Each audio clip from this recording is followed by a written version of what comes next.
Well, here we are, sat in some very nice rooms in Harley Street, thanks to you, Alberto. We're here to talk about my gut test. So I've had a second test done in the last few months, and I'm here with Dr Tam, who's going to go through the results with me, but also two of her colleagues. So maybe if you guys introduce yourselves. Yeah, I'm Victoria. I'm working with Dr Tam. I'm also a functional medicine practitioner and work a lot in gut health, so we're working closely together. And I also know Alberto of old, so... Cool. Absolutely. So my name is Alberto, or Dr Alberto Pertusa, and I work as a private consulting psychiatrist here at Harley Street. But I have a long-standing interest in functional medicine and everything gut related. Okay, brilliant. Well, I'm sure we can come back into what that interest stems from. And you're also an integrative consultant psychiatrist, so taking into account lots of different factors in the presentation of mental health, the underlying factors, as opposed to just trying to diagnose and treat symptomatically. Brilliant. Well, I'm sure we'll get into that a little bit more. But okay, so we're here to talk about my results. This came about because I did a test about 4 months ago, and it flagged a few things: an overprevalence of Citrobacter, I may not be pronouncing this correctly, frondy, I think. An underprevalence, or not enough, of lactobacillus, but I also had candida, for which I was asymptomatic. So I was wandering around with a candida infection, had no idea about it. So I've done another test, the results of which we're sat in front of now. I skim read them mainly, as I said to Victoria earlier, to find out whether the candida was still there, because I wanted to get back on some occasional intermittent sugar. In the form of pain au chocolat, dark chocolate, the odd pudding. No wine? No, you're not. No wine, okay. I've stripped down all my vices to just sugar. To the core one. I was looking forward to reintroducing it in a healthy and a healthy way. So I skimmed through the results and I saw that candida wasn't present, but I didn't really look through much else. So let's go through them. Yeah, sure. I guess we should sort of give some context to all of this. I mean, you know, obviously you've talked a lot about gut health in your podcast before, and you've had various people on talking about it and the importance of it. And when we spoke, I told you that as part of our functional medicine assessment, we often look at the gut and we use something called the GI map, which is an advanced form of testing the gut, which looks at the DNA of various pathogens, so different bugs in the gut, as well as gut health markers. So you've had the most elaborate gut test done. These things get sent back to the States, where the technology seems to be in consumer healthcare a bit more advanced than we are in the UK. So that's the context. So you said you originally had the gut test. Were you symptomatic at that point? You mentioned the candida. You said you weren't symptomatic with candida. We should probably touch on what is symptomatic of candida, because some people don't know if they are or they aren't. They just exist in that way. Yeah. So for you, what was the sort of driving factor for wanting to have a gut test and to explore your gut health in the first instance? Well, from a personal perspective, has the candida gone? I take goat milk kefir every day, so I've that on the table at the moment, and a few supplements. I was interested in knowing what my overall gut health was. From a professional standpoint, I'm very interested in the connections between the gut and mental health, the gut and people's overall health, you know, how they sleep, their mental health, their energy levels, and so on. I completely buy into that integrative or functional medicine idea that you start with the gut as potentially the root cause of a lot of things, like autoimmune conditions and mental health conditions and so on. So it's in part personal interest, it's in part I want to go through this process, because from a business perspective, you know, we're going to put some clients, all our clients now, through this process. So anyone that comes into the business, whether they're being coached or whether they bought one of our products, a gut test is included. We've been talking for quite a while. You and I did a podcast a few months ago, I've done some others on gut health, and talking about the importance of gut health and that not having it included in our packages. From a business standpoint, everything is going to start with a gut test. Yeah, and I guess from that perspective, it's looking at the type of gut tests available, because often when people come to us and they say we want to test the gut, and there's a range of products on the market now offered by either practitioners or direct to consumer, like Atlas Biomed, they look at the gut.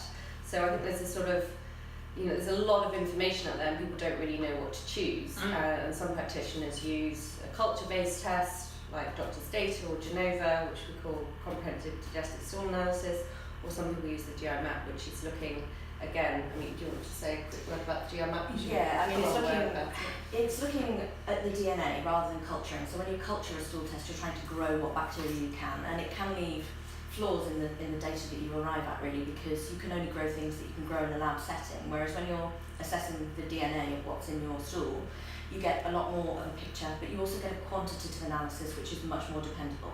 So rather than just trying to grow things on a petri dish, you can actually quantify the level of these certain bacteria. And as we are starting to discover more and more about gut health, it really is balance, and it's about how things are mapped against one another. And in order to assess a balance, you really need to have that quantification metric built within the stool test. And this is the only one in the functional medicine world at the moment that actually offers us this quantification and lots of markers. So we keep getting more and more markers, and they're only the well-researched things that we know what they do, and everything should be in the gut, but it's about how high is it, how low is it, and how's it balanced about everything else within there. So I guess if you get asked that question by clients, because I know that we do, you know, why do you choose this test and why should I not do Atlas Biomed, because you can buy direct to consumer and it costs X amount. It's what I like about this is, as you said, it's hugely detailed. So not do you only get the microbiome, you also get gut health markers. You also get what can treat the bugs that are in the gut that aren't meant to be there. So it tells you what they're sensitive to, and you get, you get a lot of different information. But it does need a skilled practitioner to oversee it, because if we just give you this, it's like, well, all numbers, right? Yeah, not a medical background, but something a very vested interest and some experience, and it doesn't mean a great deal to me. No. So for your average person, and for, you know, the people who are listening to this podcast and will be doing these tests are busy professionals. Sure. They don't care what that says. It's what do I do with it? What do I add in? What do I take out? And how can I, as easily as possible, integrate that advice into my lifestyle? So coming back to you, and we'll split the talk here, because you know, originally you had Candida, I think you had Geotropium. I wish I had your report here. I could probably get it up on my phone just for reference point. But now, I mean, that's gone. I mean, as you said, there's great news. I mean, I've seen that time and time again. You know, you go on a sort of reduced sugar. I mean, did you do a course of antifungals as well? No. Any natural antifungals? No. Nothing at all. No. Oregano, no nothing. No. Okay, so it was purely diet, and then that's interesting. Okay. I took lactobacillus, but that's not really addressing that. Was addressing the lactobacillus issue. But I did that. I don't know how much that would support the eradication of the candida. And I just went off sugar. I probably had 4 sweet things in a month. So that's pretty impressive. Pretty much. I mean, this sugar's just one pillar. Again, you know, if you've got a better ecosystem in the gut in general, so if you've improved lactobacillus, which you know is one of the beneficial bacteria, then that improving that good army might have actually helped you suppress candidal growth. Also, you changed your, you mentioned you changed your diet, you added in goat kefir, which again is, as you know, has beneficial bacteria. And that awareness for people often helps reduce candidal overgrowth. So to talk a bit about candida, because it is hugely common, you know, what are the common symptoms of candidal overgrowth, and what is candida? It's yeast. We hear a lot about it. Loads of people went on this anti-candida diet and they think it's amazing, and then conventional medicine will come in and go, God, it's rubbish. I mean, it's just doesn't mean anything. It's so restrictive. The principles of it are good, right? You know, we should be limiting our refined sugar intake. Should we be able to cope with some? Yes. Again, it's a threshold effect. So I'll let Victoria talk a little bit about candida. So candida is interesting in that it can be totally asymptomatic, like you, but I think that's probably because you've got quite a health head-on, where you're aware of what you're doing and your behaviours and your choices. I think one of the most common symptoms I hear about with candida is sugar cravings, and people not being able to regulate their sugar consumption. I just wouldn't know. You wouldn't have associated it with a gut condition, and that's one of the interesting things, and how it ties to sort of psychology and mindset as well, because these gut bugs can, to a certain extent, drive behaviour, because they need their food and their intake, and they will actually be able to ask you to do that. It sounds nonsense, but actually it can drive your cravings, and it can change the way you want to select your food, which can then send you down a less healthy pathway. So that's the most common symptom with candida. You can also have other forms of thrush systemically throughout your body, so it doesn't just stay within the gut. Everything can travel, and that can be oral thrush or genital thrush. It can go everywhere. So candida is thrush. I mean, if people do complain of thrush symptoms either vaginally or in the mouth, I mean, a lot of people get thrush after being on a course of antibiotics, because it obviously depletes your good flora, and then opportunistic bugs, including yeast, can overgrow. So having improved gut resilience, having a better good army in the gut can reduce your likelihood of that happening, even if you do need a course of antibiotics for an infection, for example. So yeah, I mean that's Candida. I mean, and the way we treat it is twofold. Again, there's the diet pillar, and then there's often we use natural antimicrobials, in fact frequently. And if there's a resistant candidal overgrowth, for example, if you did the diet changes, if you did the natural antimicrobials for a period of 6 to 8 weeks, for example, we retested and it was still there and you were still symptomatic, then we do use prescription medications, including fluconazole and nystatin, which do knock yeast on the head, because sometimes the yeast overgrowth can be so extensive that actually to try and treat it naturally, it takes a lot longer, and it's helpful to sort of drop a medical bomb on it just to clear things and give your immune system a chance to build back up, because if it's constantly having to fight off the bad stuff, it becomes depleted. Are there side effects of taking medicines?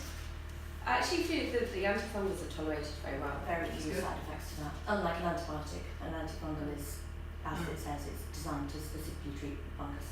People go on antifungals for toenail infections for 6 months, and the only thing you have to do is occasionally monitor liver function once, because it can raise the liver enzymes because of the processing through the liver. Okay. So we should probably look at, I mean, what's there now compared to what was there. Yeah, sure. If you, so from your memory, and I'll get this up on my phone, which I'll put down here, just so that we know exactly what was in your first one. I'll just have that up.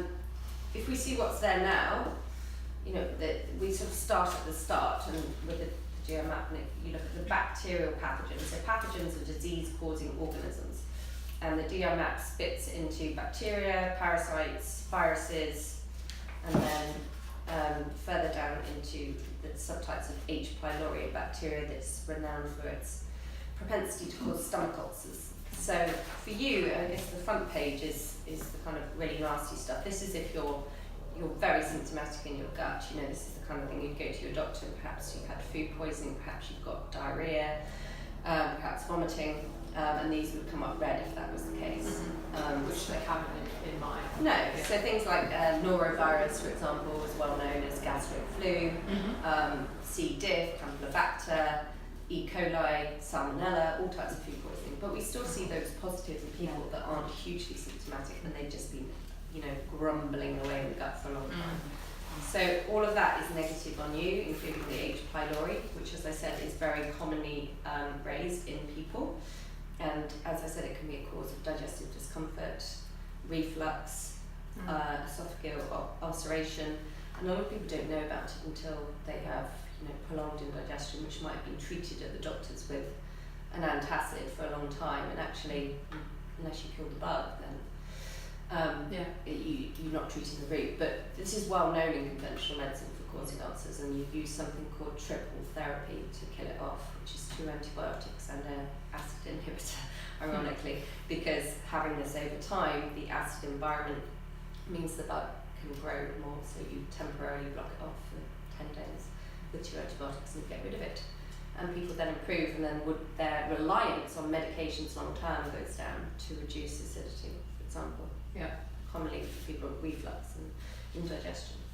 So then we talk about your normal bacterial flora. So you've got a range of things here. Lactobacillus you named as one. Levels are actually quite good now. In fact, they're more than good. They're right at the top end of the range. So what was the supplement that you recommended to me then? It was a heavy dose of, I don't know how many pills a day it was for a week. You had Elixir. That's it. Yeah, which is like billions of lactobacillus and a few other strains. And it's, you know, I think that's what a lot of people don't realise, is that taking an off-the-shelf probiotic, for example, you know, that you can buy in Holland and Barrett, that half of it might be dead because it's a warm environment.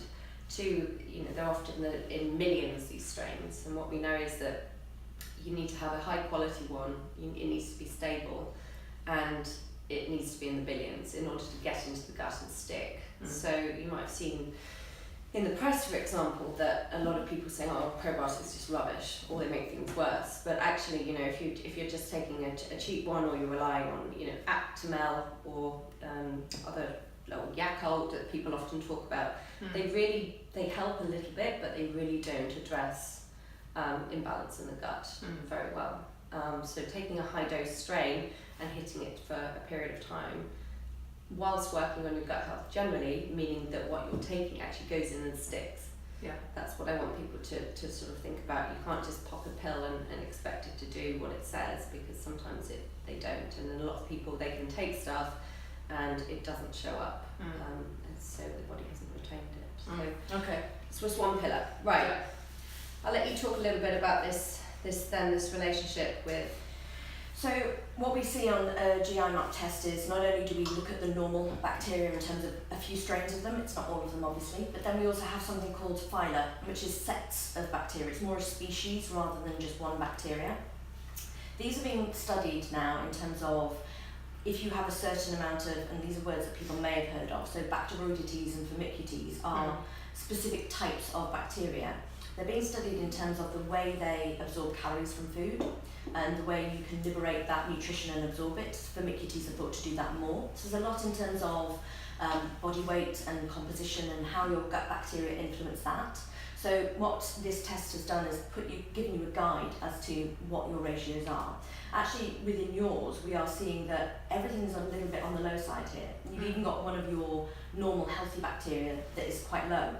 It's interesting in your dietary regimen now, having kefir and taking the really heavy duty probiotics, and actually that's what I see quite a lot in practice, where you put in a lot of heavy dose strains and it brings things up quite a lot, but then other things readjust. And gut health is about the balance. It really is about getting that fine art of having lots of everything, and sometimes putting in a really heavy dose strong probiotic, which has obviously brought up your lactobacillus, may have meant that your Bacteroides has dropped down a bit. That's Bacteroides fragilis, which is one strain. Yeah. All of this is about playing with it and trying to build that up to be as diverse as possible, because each one of these normal bacteria, we refer to them as the good army, because they do good things for you. They actually create short-chain fatty acids, they support digestion, they liberate calories from food, they help you break down the fibres of food that you can't digest. And that's why we want a really healthy gut biome, because they're doing digestion for you and they're helping you out. So we've got a few low things here creeping in. But I guess you have to put it in the context of you and how you feel, how your gut feels, how your energy feels, how your weight is. Because, you know, I think, and Alberto will touch on this when we look at look at this later with mental health and actually the research, is that we know what a healthy microbiome is for one person in one environment is not what's healthy for another person in another environment. So if you took the your African tribe and put that gut microbiome into you in London, you would probably feel pretty awful. It's almost like we need to be able to track people more frequently when they're feeling well, when they're feeling sick, when their energy's good, to see what that microbiome or what the balance of the good and bad look like during those times. Okay. Now, if you're obviously symptomatic with intermittent diarrhea, constipation, bloating after meals, that kind of thing, then there's obviously a problem and we need to look at it. So some of these bugs are more important than others in their ability to cause problems. Absolutely. And that's what we found with, for example, your or the yeast that you had before. I think now we've got a few different things. We've got this was up in the first instance, wasn't it? That you had Citrobacter, and now we've got Klebsiella coming up as high in the potential autoimmune triggers. And the Citrobacter's fine, isn't it? Yeah. And again, as you know, I've done a few of these tests myself as well, and they do change. The certain things do pop up and some of them go down. It's just, when should we start worrying about them? And we worry about them when the context is the gut health markers that you then look at. So to say, when we've touched on microbiome and context, so this little bug here, Prevotella cocci, which is known to trigger what they call autoimmune disease, which could be Hashimoto's, rheumatoid arthritis, joint inflammation, all of those kind of inflammatory disorders. There's a known association. We can't have it's not cause and effect at the moment. But what we're seeing now in testing athletes is that for some reason, in pretty much every athletic person I've tested, Prevotella cocci comes up high, including myself, including others. And so I was discussing this with Dr. Tommy Wood, who's a friend and a mentor that runs Nash Balance 5 Medical Doctor. And he said that he thinks it's somehow protective. that because we're seeing it in such high prevalence in athletes, and these athletes aren't sick, then we should not be treating it. We should accept it, that it's there for a reason. It's doing something in an athletic population. So is it linked to the inflammation caused by athletic training? Possibly. As we know, what happens when you're athletic training is that you have a period of reduced blood flow to the gut because the blood flows in the muscles. That's made worse if you're in the heat, for example. It's also made worse if you're training hard, then that's a strain on your immune system, and therefore indirectly your gut immunity. Plus, when you're an athlete, more so an endurance athlete, your demand for food is higher, and therefore you have to eat more, therefore there's more taxing on your digestive system, which means that over time that can cause problems. So I remember once I went to the Mayo Clinic with a client, and they said to me all this stuff about gut health, and I'm like, I need to eat, I'm an athlete, and I eat all these vegetables, and I don't eat all that, and they're like, no, just go back to buckwheat toast. Your digestion is so taxed because you're eating like so many vegetables and so many like sweet potatoes, and they're like, just back off and eat more nutrient dense, calorific foods, but less on the veggies and stuff. And I felt that's not advice you hear very often. It's not, but Germans aren't afraid to put this in there. Just coming back to this test context, how often should somebody go through a gut test? Once a year? Well, there's a few factors there. One, how symptomatic are you? Yeah. At the first time of testing, and then how much do you prove on the regime, and then two, then there's the financial issue of spending £300-400 on a gut test and report. So if and you have to poop in the pot, which isn't really nice, and sort of shake it up and send it via the post office. But if you're willing to do all that, I think do a test at baseline, do a treatment plan, and then which is 2 to 3 months, and then retest and see where you are. And my thought was, if there are no symptoms, doing one once a year as an MOT. So I would normally recommend that. But if there is a treatment, or there are gut issues cropping up, or you're fine and you don't want to test, it's not like a set in stone thing, but as part of a good MOT for health, it should be involved, because as you say, this is an annual check and take it from there. And as as we know, the research here is exploding. We're getting more and more information a lot of the time, but I think what we need to be doing is capturing a lot of these consumer test results in the context of the person, and then some tech company can actually just bring all that data and make the associations, because at the moment they're all in a research environment, and that's already cherry picking a cohort. And just for context as well, I was looking yesterday at a test, an exact same test like this that was done a year ago. The amount of markers we have now compared to this test a year ago is vastly different, and that's in this setting. So we're learning more all the time. So at the moment, every time you test, you will get much more data, and usable data. So this is clinically usable data. So for example, we haven't talked about the intestinal health markers yet. We're just sticking on the bugs that you've got. We know that there's some overgrowth of some of these, which have been associated in some clinical trials with autoimmunity. Is that all three? What are the three? They are. I'm going to allow you to do pronunciation. So this one, Enterococcus faecium, which actually, the range here, you're pretty much on the range, so I wouldn't be worrying about that. E4. People will automatically see high and panic, but no, as Victoria rightly said, this is a quantitative analysis, so you look at where you actually sit on the range, not just if you're high and low. But this Klebsiella, people go back and forth, and that there is a case for treating it. But if you were to tell me you were symptomatic, if you had a grumbly tummy, if you had because Klebsiella isn't potentially that nice over time in some people, but no, and it can contribute to several autoimmune diseases. That is being proven. But at this level, in the context of everything you're saying, it wouldn't really worry me overly to launch in with a gut protocol, because no gut protocol comes without consequences. Natural or antibiotics, they all come with consequences because we're treating bacteria.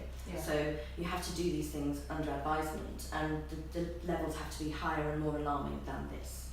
Okay. Unless you look at these intestinal health markers, which we've then got here, and you're clearly having an immune reaction to what's in the gut. Yes, again, it's not extreme, but it's right at the top end. This is measured by something called secretory IgA, which is a marker of gut immunity and inflammation. So your body is having a reaction to what's in there, which is probably normal given that there's things in there that we know potentially aren't that, you know, that aren't that nice. But you know, is it that your body at that time is fighting it and it will just do its job and then it'll come down? Yeah. You know, for example, Just a snapshot in time. yeah, again, we measure these things, these parasites, and they coexist, and people get scared by the name parasites because they, you know, some parasites are potentially really nasty, watery diarrhea, weight loss, etc. But some of these actually just coexist, you know, fancy names like Pentotrichomonas hominis, you know, that's a bit high and new. And so I think, you know, there's a few things here that we know. So look at secretory IgA, anti-gliadine IgA is a marker that's related to how your body is reacting to gluten, wheat, gluten and cross-reactive foods. And, you know, you're not celiac, but you are having a reaction to gluten and gluten-containing foods. Now, interesting. Is that because there's inflammation in there? Probably. I always say to people, just because you're potentially gluten sensitive now, that's a result of inflammation and imbalance in the gut, which is probably a result of your history and where you've been and what you've done, you know, all the stuff you've talked about, exercise, drive, stress, you know, addiction history. But, you know, there is inflammation in here. So what I'm trying to say here is if you work on the gut, you improve the gut's resilience, then this inflammation and this reaction to gluten would go away. Right. I don't want you to go, I can never have gluten again, which a lot of people do once they've been told once. I think that, I mean, you don't avoid gluten now religiously, do you? No, I don't avoid it at all, really. So the bigger issue, is the biggest issue on this report then, the IgA, is that the inflammation? That's an indicator that what's in there is not, is not a good balance. It needs to be improved. Okay. And also that your immune system at some level is fighting something in your gut. And that in part, as Tam says, there will be now a food reaction created that can be around gluten and the cross-reactive foods, and that will be, again, fueling it. So it then becomes a catch-22 situation. So as soon as your immune system starts to get agitated about anything, it can then get agitated about a lot more things than it really needs to as a protective response. So when you're looking at a picture like this, you can't really isolate it and say that's the one core issue, because it's a picture of your whole. So something about your immune system is not loving the map that's inside your gut, bacterially, and partly to do with the gluten. Okay. So calprotectin is a more formal medicalised marker which is associated with inflammatory bowel disease, like Crohn's, colitis, ischemic colitis, that kind of thing. Now, you know, do you have that? No, probably not, because, you know, the most extreme of that spectrum would be like blood in your stool, and then anemia, and then you feel terrible. This is still at quite a low level, but nonetheless it's a sign that there is inflammation ongoing. So with all that in mind, you know, I would do a gut protocol, but I'd listen to you first and say, you know, how is your tummy? I mean, how do you react to foods? Do you have stable energy? I mean, when you use a continuous glucose monitor, was that normal? I haven't used that. I haven't used that yet. Yeah, energy is pretty consistent. I'm fairly stable. No real stomach issues. Sometimes just a little bit of bloating. But there's nothing that really stands out as being a symptom. One thing I do have is, but I'm not sure it's connected or not, is a fairly persistent cough, just a little rabbit cough, you know. And I've had that for quite some time. Whether that's linked to gut health or not, I don't know. I heard of cough as a symptom of candida, but I've had this for ages. Everything is a symptom of candida. The whole world comes to mind at one in stage. this natural medicine field, like, honestly, it's just, that's the one thing I like to sort of just associate myself with, just saying, you know, candida causes everything. Yeah, I mean, how long's a piece of string? So no, But in reality, the immunocompromise that your gut is showing because of what is happening can lead to anything, really, which is why when you started, you said, like, the gut is the foundation of health. This is why we start here, because even though you're not talking about specific gut symptoms, in reality, this is an underlying rumbling condition that may be just taking health away from other areas, which is why in an extreme people can link every random symptom to a gut thing. Yeah. But in truth, actually this is your immune system working all the time, and it doesn't need to be, it shouldn't really be.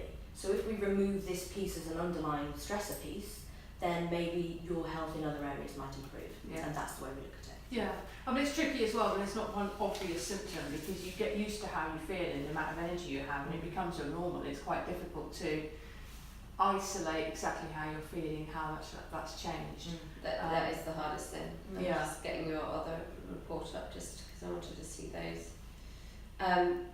So for you, I mean, it's annoying, but going gluten-free for a month. Yeah, well that's not too bad. Whilst doing some supportive treatments as well.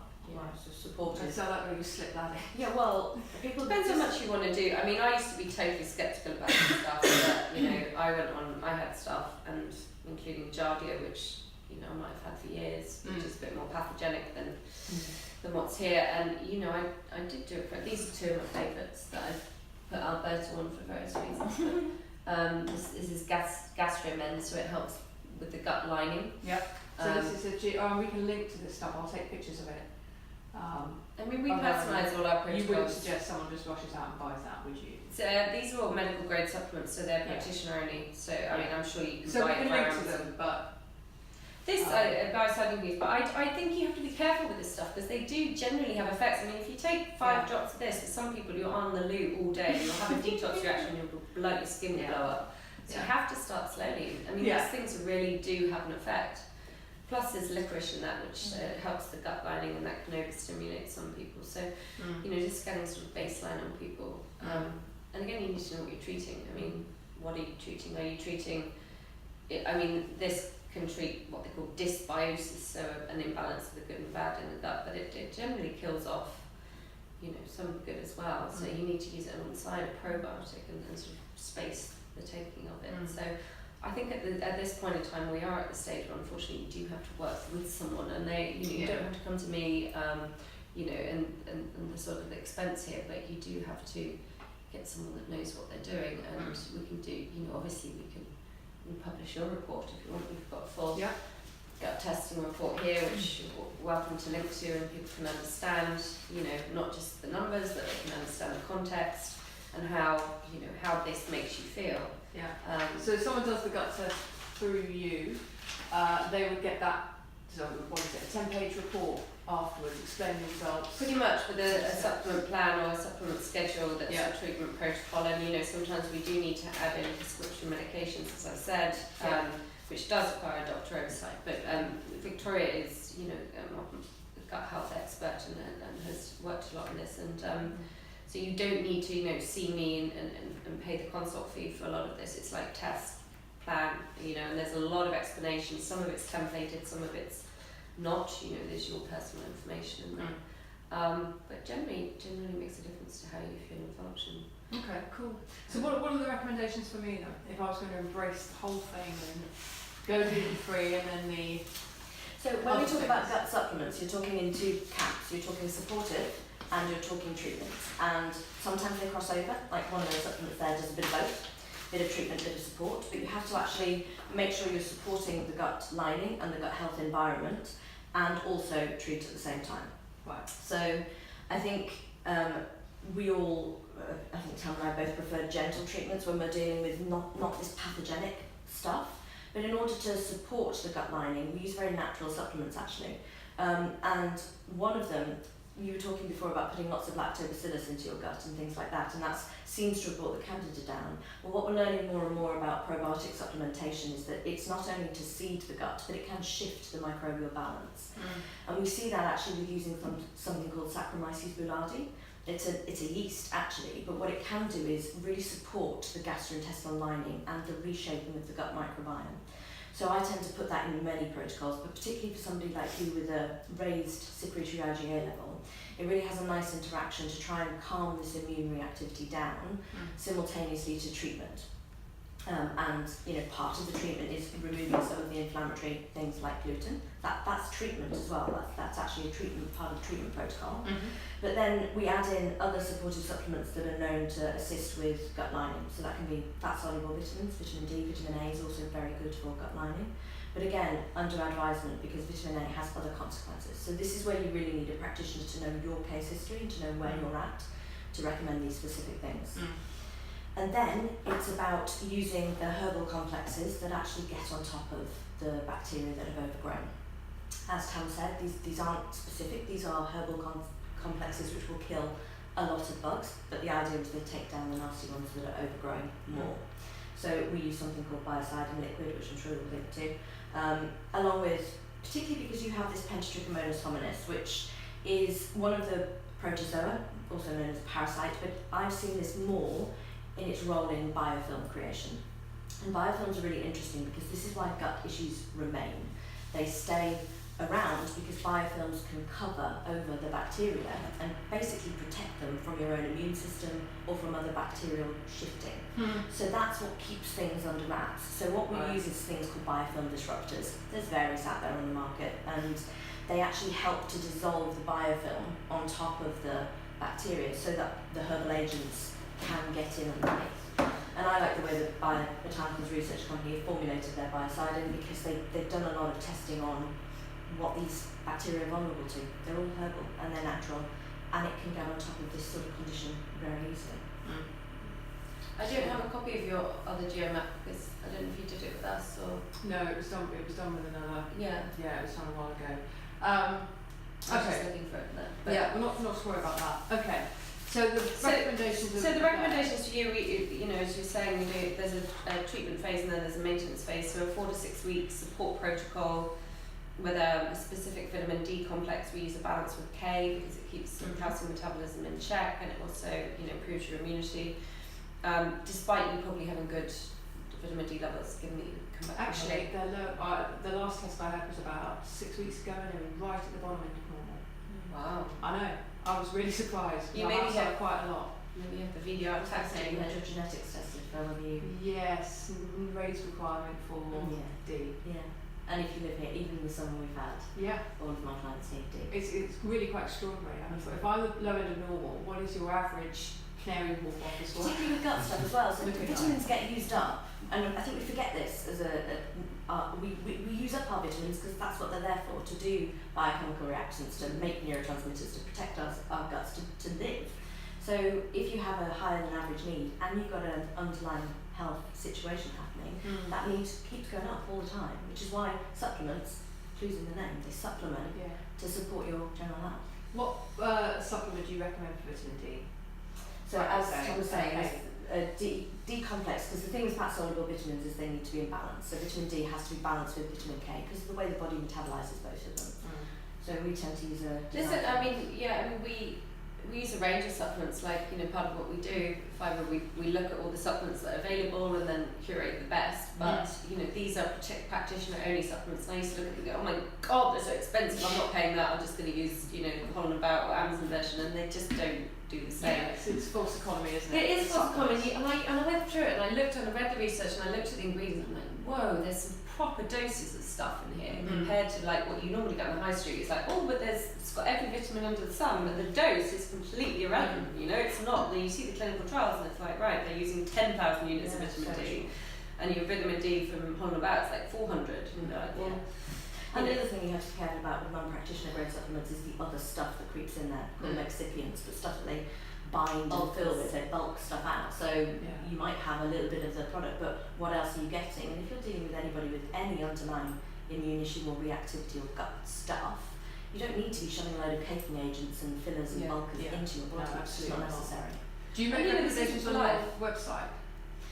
We don't. We make the recommendations within our protocol. So we store the supplements are like listed on the website. So if given this is going to be published, and we know that this is as a template, gut support and inflammation. This is standard, right? So you've got the vitamin D, you've got the medical grade probiotic, you've got a type of beneficial yeast which I do and don't use in people sometimes, depending on how you feel on it. And then you've got something to heal the gut lining, where we use this, or we use something called Enterovite. And then we use digestive enzyme support. Now, for some people who are really sensitive to digestive enzymes, because they basically improve the environment in the gut so that things don't overgrow. So they ironically increase the acidity, but in a way that allows your food to be digested more. Because I think there's a common misnomer that excess acidity in the gut causes reflux and causes problems with digestion. Actually, it's impaired production of acid that often can make things worse. I've actually forgotten the worst symptom I have, and Victoria was here, my partner, we would not have forgotten this, is belching after food, and really quite badly. So that I've completely forgotten about that, because for me it's become normal. Sure. I know it's not particularly, good in restaurants, but actually I do control myself in restaurants. But that is one of the biggest digestive symptoms I've got. And that is fermentation, usually caused by the bugs that are in there. So there definitely are, and that's got worse again. They got better and then they got worse. So I often say to people, if you don't want to take digestive enzymes, there's a few options. One, you can take a sort of more broad spectrum that contains things that break up the fats, the proteins, and those, and sort of support pancreatic function as well. In terms of a digestive process, or you can take a shot of apple cider vinegar, bitters, lemons, even raw onions, if you tolerate them, can stimulate the gastric juices. So it's kind of like a two-pronged approach. You either take a digestive enzyme, which some people can overreact to, because it will give you a little. I was going to ask why you wouldn't want to do that. You just take. I mean, it's a cost point as well. If you don't want to take them as a pill. But taking, that really helped me. Like literally just putting cider vinegar or having balsamic vinegar a lot on things. Doesn't the apple cider vinegar have a positive effect on glycemic variability as well, doesn't it? It helps to bring down blood sugars. It can do. Indirectly, I mean, it's not. It's touted as that. I think apple cider vinegar is one of those things that's been played to heal everything under the sun, and it can do a lot. But again, it's all individual variables. So which is what makes it so exciting. Like now, we can biohack. Even without seeing a doctor. The glucose monitors that we're using. I've used one. The Dexcom is the G6 is much better than the Freestyle Libre, the new one. Oh, is it? I nearly went for the Libre, but didn't. No, don't. They fall off. Actually, having used them, the sugars run quite a lot higher. So I did the Dexcom G6 here. And you don't have to have another device, you don't have to scan it, so it speaks to your phone via Bluetooth and stores. Right. What I learned from that is that surprisingly the correlation with that and stress hormones. So, you wake up fasted and yet my glucose is like 6, and that's correlated with cortisol, so cortisol awakening response, stress hormone. So, I remember listening to Peter Attier and he said, what can we do to work on morning blood glucose? And he said that morning cortisol, and he said work on morning glucose, work on overnight cortisol production, so that's improving deep sleep. So explain that to me again, because that's very relevant for at least someone I know. So in order to get your morning cortisol level elevated, so someone who is that what you so cortisol should be high in the morning, but it shouldn't be too high, so it's that kind of natural rhythm. There is something called the cortisol awakening response, which you can measure on a saliva test, the Dutch test, this thing that we use. So cortisol is usually measured with saliva. So we don't want too much, but high cortisol in the morning is associated with high morning fasted glucose levels. Okay, because it stimulates gluconeogenesis, so the mobilization of glucose from other stores in order to kind of get you ready for the day, right? So if you're waking up and your blood glucose is like 6.5, 7, 8 and up, then that's a sign that you would have been producing too much cortisol overnight, just sort of like an overnight stress reaction. So, and I remember Peter Attier writing about that, and I'm thinking, oh yeah, that's totally it. So what's the best way to work on reducing morning glucose levels is to work on overnight cortisol production. And that's the lead in to the evening, right? That's not staying up, all the things that we do on the computer store one, even if we've got f-dot flux, all of those things, the blue light blocking. Still sometimes we're not getting that deep lowered cortisol. Well, you could be sitting in front of a laptop you know, watching a problem crash in or a share price drop or whatever it is, if you were only blue light blockers, you're still being exposed to a stressful even situation. stressful TV programs though, even if you're watching like 3 blue blockers like well, you know, The Bodyguard or whatever people have been watching recently, it's like, it's actually quite stressful. So and I've had to have words with people. People say as I watch the news at 10 and I go to bed. So if I was to say, okay Victoria, I'm going to come around about 5 to 10 tonight, I'm going to knock on the door and I've had a really shitty day, I'm going to tell you all about it. All about it, yeah. And then I'm going to find the 3 worst things that have gone wrong in the world and tell you about them. And I'll be gone about 1:30, is that cool? Yeah. You'd be like, no, not really. Exactly. Putting the It's chain on on the and news at definitely. the moment. The But that's news the news. at 10. It's like, why is the news at 10 o'clock? Because I go to bed slightly depressed. So you can go to bed riddled with fear, That's drama, it. propaganda and Yes. shame. Yes. It's yeah, it's Which is weird. not good for your deep sleep, which again then sends your morning cortisol levels. And all of that cortisol regulation really doesn't help the gut. So the immune cortisol, that stress response, stress is one of the biggest things that affects gut health. It's a bi-directional relationship. So stress guts create stress people and vice versa. Yeah. So a lot of people actually we see in that context with low secretory IgA, and that's basically a sign of chronic stress and chronic like depletion. A lot of athletes have low secretory IgA, or people with chronic fatigue syndrome, and that basically means your body's just not mounting any response to anything, and it just means you feel pretty, you know, things can overgrow quite easily. So you are mounting a response. Because you've got a healthy immune system and it's reacting, it's doing what it needs to, but we don't want it to keep doing that. Yeah. Okay. How much does a gut test help to take away a lot of the guesswork around someone's health? Because it seems to me that it reveals a great deal more than we could get from any other mechanism, from any other test. Combined, of course, with a good old-fashioned conversation about how someone's feeling, what's going on for them, and then, you know, all the context wrapped around it. I think it reveals a lot, but I think, you know, what we know is having run a lot of these tests on people that they do change. So what is the frequency with which they change? So if you have this gut test and it shows you, you know, you've got these markers that are pretty raised, and you tell me you feel okay, but you've still got some symptoms. So for you, it's all about optimizing it. It's getting you not belching after food. It's getting your energy levels, you know, even more improved. It's you know, reducing any sugar cravings. And if you did this protocol for 6 weeks and then stopped and went, oh, actually those don't exist anymore, then that's a good result. So I think there's 2 things. That if these become more affordable, which they will over time, you know, consumer health, whereby you can go out and buy tests in the UK is improving. The amount of information that comes out of that consumer health testing is improving, so you don't have to give the ownership to a practitioner to tell you what to do, which means the cost of these tests will come down, which means we can do them with more frequency, which means we can associate them with your symptoms more, which means that we have stronger correlations for you. And then we can see what works. So at the moment, you know, a lot of this is expertise based, but, you know, give it 5 years and you will be, you know, doing, you know, a gut test probably 3 or 4 times a year, and a lot of people, and it will be your toilet sampling and sending off to the lab. Really, you know, I think we're going to get there. Yeah. But in the context of any health problem, if you do have a health problem, if you do have gut symptoms that aren't resolving, it isn't worth guessing. It is definitely worth testing so that you have information to which to go forward. Yeah. And the reason we say that is because you do need, ironically, antibiotics or antifungals for some time if you've got some very nasty bugs in there. H. pylori being one, it could be gurgling away for years and you could end up like an ulcer with an ulcer. I mean, some people have, you know, perforated ulcers and it's the first presentation, and then you're in hospital, then you're needing an operation.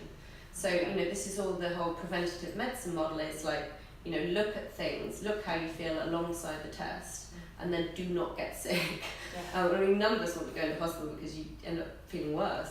But so, I mean, we should probably just mention the bits that we haven't mentioned about your health, because this does give us a full digestive health picture. So if you didn't have enough digestive enzymes, or you weren't breaking fats down properly, or there was any occult blood in your stool, or worms, or things that you don't have, this would pick it up as well. So it's a very good screening tool for gastrointestinal health in general, and for making sure that we catch these things. So if your calprotectin was, you know, a little bit higher and you said that you'd had weight loss, for example, or even noticed a little bit of blood in your stool, I'd be straight, you know, NHS GP or gastroenterologist, and you'd have an endoscopy. Yeah. So, you know, that with that in mind, it is a very good screening tool. Yeah. And usually we run these alongside a blood test, which would look at hemoglobin, B12, other factors. So you put the context together and you get the best path forward. I think it makes a lot of sense. I mean, if you're having symptoms in any of what we talk about as the 6 signals, so sleep, mental health, energy, body composition, digestion, fitness, it links so closely correlates to all of those things, doesn't it? You can look for clues if you're not sleeping well, or clues if your mental health is poor, which we were going to talk with you about actually. I'm not sure what your angle was, but I'd love to explore the link between the gut and mental health, because it's fairly well proven now, is it not, that well, even with the gut health and inflammation and depression, I think there's quite a strong series of links. But Alberto, what are your thoughts? Yeah, definitely. So it's an extremely promising field. We know that systemic inflammation, which is inflammation in the body and in the brain potentially, is linked with potentially all mental conditions, but the evidence is more for depression at the moment. So there's this book, The Inflamed Mind, by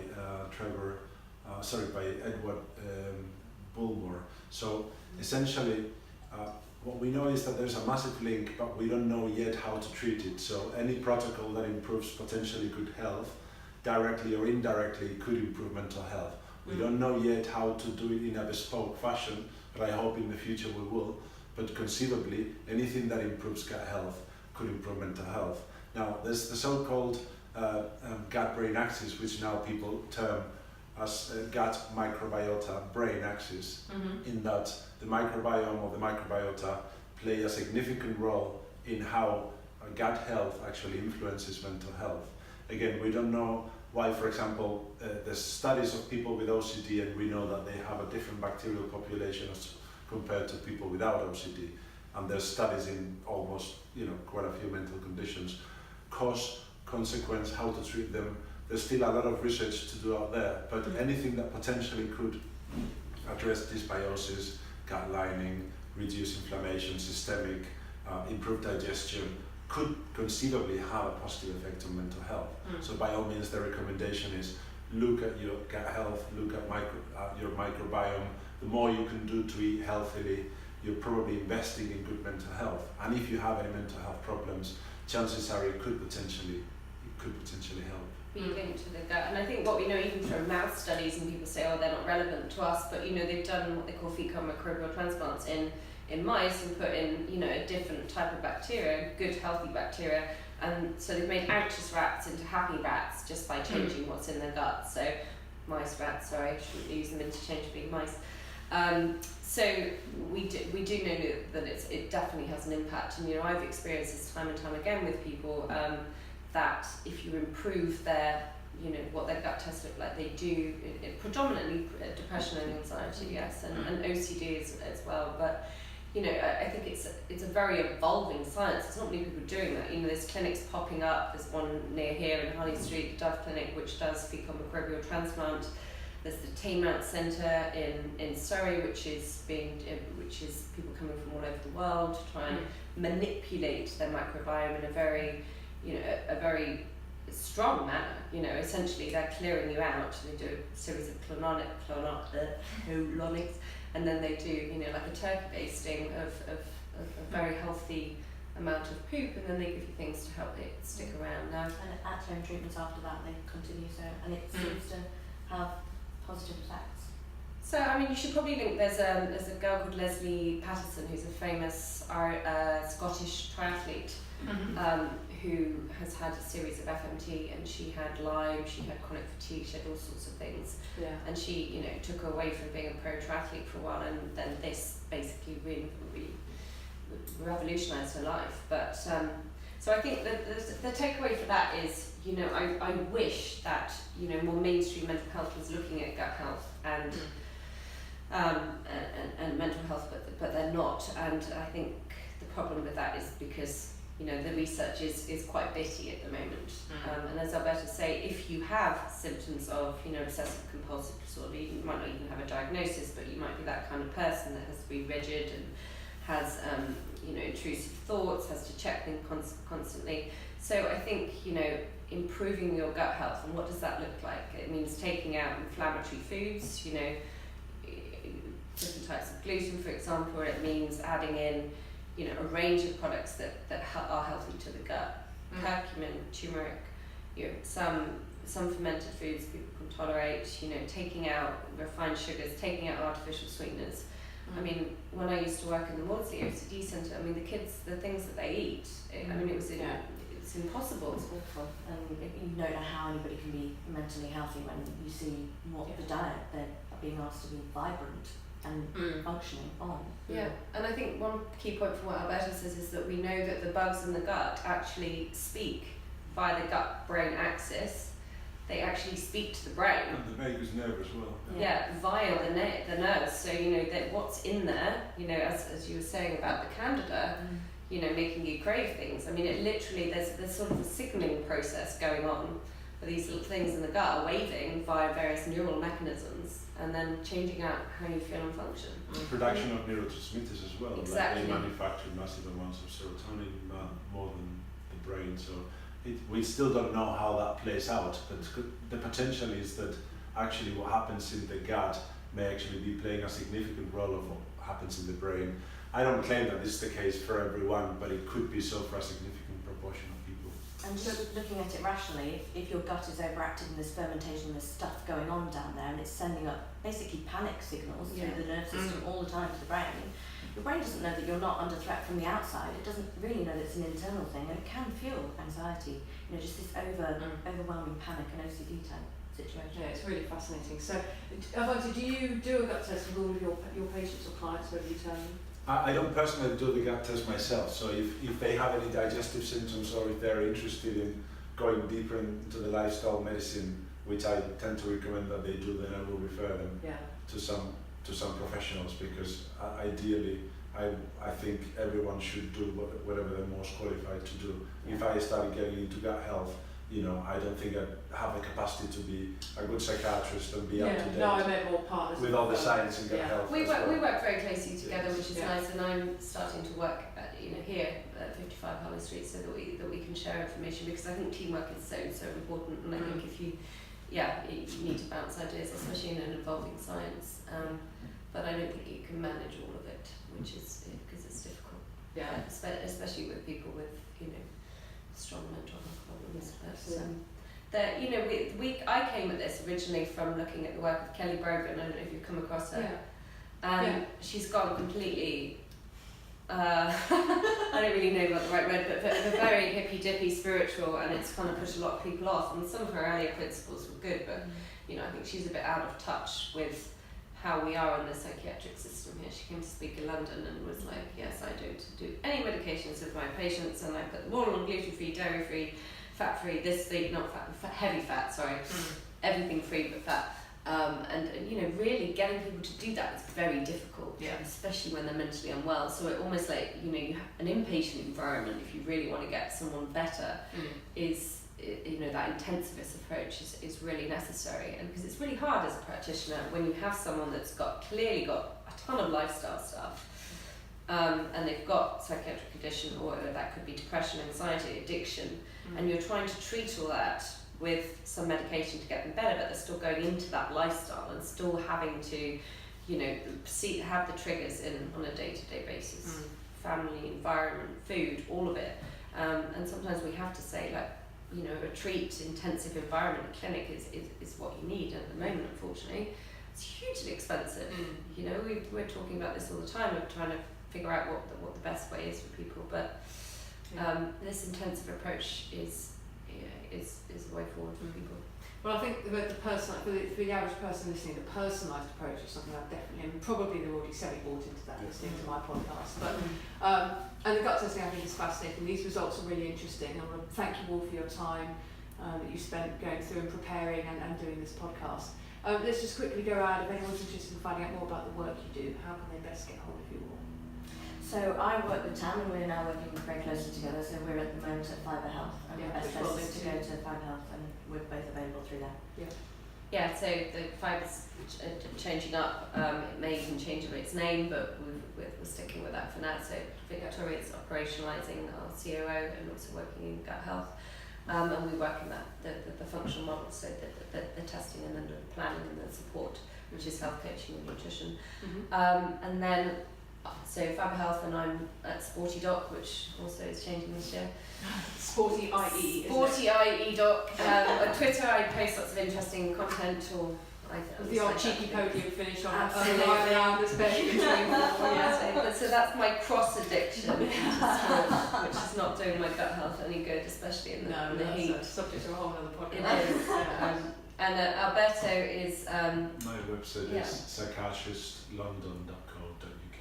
Psychiatristlondon.co.uk. Okay, which well, might be the best psychiatry Does work website so ever. I was lucky enough to get the domain, actually, yes. Forward thinking. All right, great. Brilliant. Thank you all very much. And Pleasure. Pleasure.